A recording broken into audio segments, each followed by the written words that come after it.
बेवकूफ बुढ़िया। बहुत पुरानी बात है। किसी गांव में एक बुढ़िया रहती थी। बुढ़िया बड़ी कंजूस थी और बेवकूफ भी। सारा गांव उसे लालची बुढ़िया के नाम से जानता था। एक दिन एक अजीब वो गरीब मुर्गी उस बुढ़िया के हाथ आई। मुर्गी क्या थी? सोने का खजाना था। उसने जो पहला अंडा दिया, इसे देखकर बुढ़िया का मुंह खुला का खुला रह गया। अंडा दूसरी मुर्गियों के अंडों जैसा न था, बल्कि सोने का था। बुढ़िया की तो किस्मत ही खुल गई। बुढ़िया ने अंडा सुनार को दिखाया। सुनार भी उसे देखकर हका बका रह गया। फिर ढेर सारे रुपए देकर उसने अंडा खरीद लिया। उसके बाद ये रोज का मामूल हो गया। मुर्गी अंडा देती और बुढ़िया उसे बेचकर ढेरों रुपए ले आती।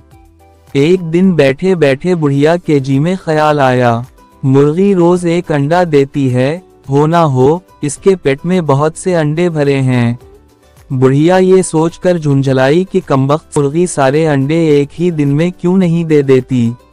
अगर ऐसा हो जाए तो वारे नियारे हो जाएं। उसने सोचा क्यों ना मुर्गी के पेट से सारे अंडे एक साथ निकाल लूं। कौन रोज रोज इंतजार करे। बस फिर किया था, बुढ़िया ने मुर्गी को पकड़ा और उसका पेट चाक कर डाला। मगर ये किया, वहां तो अंडों का नाम वो निशान भी ना था। बुढ़िया ने अपना सर पीट लिया। अब तक उसको हर दिन सोने का एक अंडा मिल जाता था, अब वो भी जाता रहा।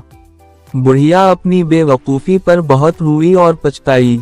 इस तरह उसने मुर्गी भी खोई और सोने के अंडे भी। इस कहानी से हमने ये सबक सीखा है कि लालच बुरी बला है। अल्लाह ताला ने हमें जितना दिया है, हमें इतने में खुश होना चाहिए।